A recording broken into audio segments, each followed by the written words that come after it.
El decreto 14 del 2020 sistematizó las sanciones enunciadas por el gobernador de La Habana para quienes incumplan, entre otras medidas, el toque de queda dispuesto en la ciudad desde el 1 de septiembre.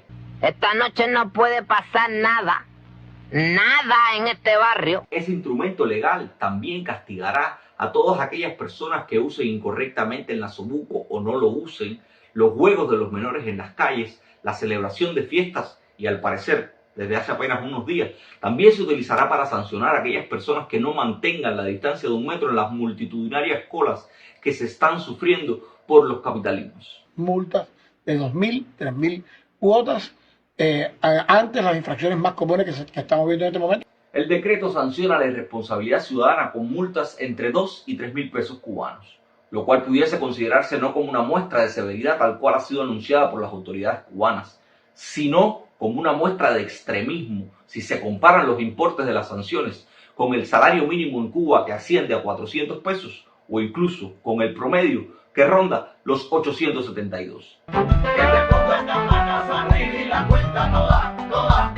Reportes de prensa anunciaron recientemente que hasta el 7 de septiembre se habían impuesto 3.457 multas en la ciudad de La Habana, cuyo monto equivale a más de 7 millones de pesos cubanos.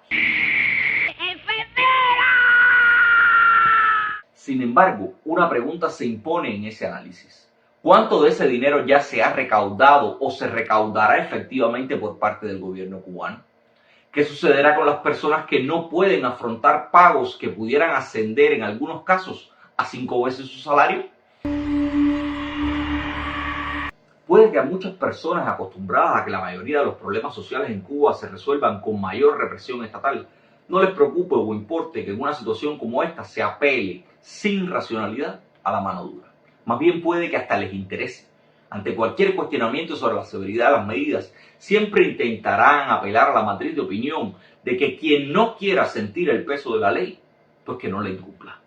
Una respuesta que parece muy sencilla, pero que desconoce que todas las medidas necesitan un equilibrio para no dejar en completa desprotección a la ciudadanía. Antes de que el gobernador Zapata se facultara de un instrumento legal, incapacitara a los discapacitados y permitiera a la policía imponer multas, las autoridades policiales no estaban facultadas, al menos legalmente, para imponerlas a quienes incumplieran medidas sanitarias o de orden territorial. Sin embargo, lo hacían, y no sin importantes cuotas de arbitrariedad. Por tanto, puede que ahora la situación sea más preocupante, porque la policía está legitimada no solo de hecho, sino también de derecho, y se ha convertido, sin ton ni son, en la primera fuerza en el combate contra quienes incumplan las medidas. Una tarea que han asumido con mucho entusiasmo, un entusiasmo que se ha demostrado incluso de acuerdo a denuncias recientes, mediante el uso de técnicas encubiertas para sorprender a quienes fuman en los parques sin estar autorizados o se rascan la nariz en la vía pública. Los llamados gubernamentales a la severidad, mucho más en un ambiente de limitación de derechos como el cubano, terminan llevándose casi siempre por delante las escasas garantías de los infractores, y se llega a desconocer en ocasiones incluso que los infractores las merezcan. Por eso quizás algunos vean con tremenda normalidad que solo se establezcan 10 días para pagar las multas de 2 y 3.000 pesos y que se conviertan en 4 o 6.000 pesos si no se pagan vencido ese término.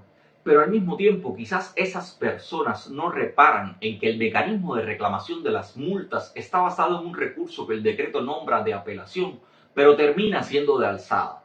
Quien resuelve el asunto, quien resuelve la reclamación, es el jefe del policía o del inspector que impuso la multa. El mismo tipo que ordenó a sus subordinados ser implacables, inspirado en las indicaciones de sus superiores. Sucio, muy sucio. El decreto 14 establece que para reclamar la multa no hay que pagarla. Se puede llegar incluso a los tribunales sin necesidad de haber efectuado el pago. Sin embargo, la reclamación de la multa ante los tribunales nunca será resuelta en un periodo de tiempo inferior a 30 días naturales. Al mismo tiempo, si no se paga la multa antes de ese término, se corre el riesgo de ser juzgado por la posible comisión de un delito. El hecho de que se pueda reclamar la multa por un lado, pero al mismo tiempo se pueda ser juzgado por la comisión de un delito antes de que se culmine la reclamación, puede dar lugar a que una persona sea enviada a prisión por el impago de una multa que con posterioridad pueda ser invalidada. La responsabilidad penal por el impago de las multas no debería exigirse hasta que el ciudadano no haya agotado todos los recursos civiles con los que cuente.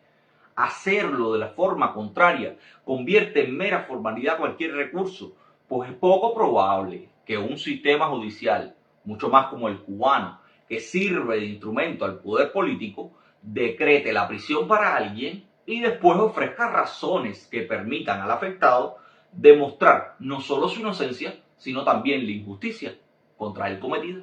La independencia de los jueces cubanos ha sido siempre muy cuestionada. Y durante la pandemia han dado muestras más que suficientes de que las decisiones que toman no necesariamente están motivadas por la búsqueda de justicia, sino más bien por la obediencia a dinámicas políticas. Por ejemplo, recientemente el presidente del Tribunal Provincial Popular de Ciudad de La Habana demostró que la aplicación del destierro en muchos de los casos que han sido juzgados en la capital como parte de la operación contra los coleros no responde a una evaluación individual e independiente de algún que otro juez. Y en este periodo hemos hecho uso, que antes no lo hacíamos mucho, de la sanción accesoria de destierro.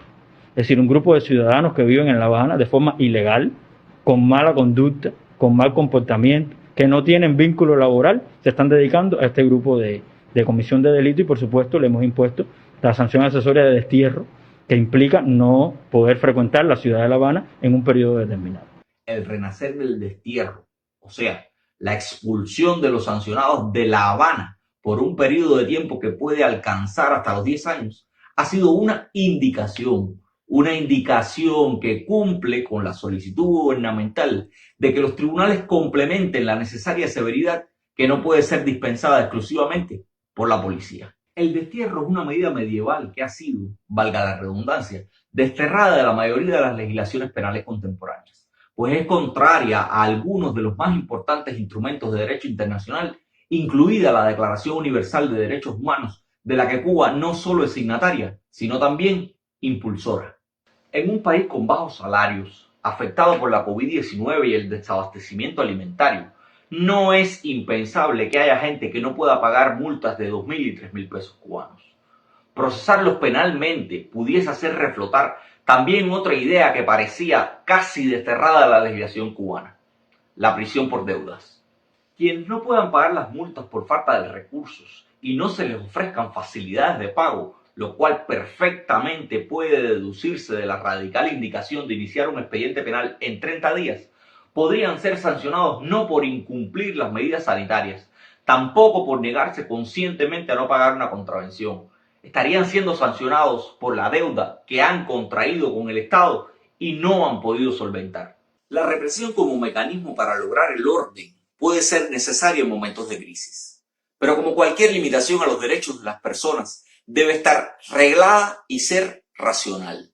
Tristemente, muchas veces en Cuba la racionalidad se olvida, casi siempre a golpe de chambelonas.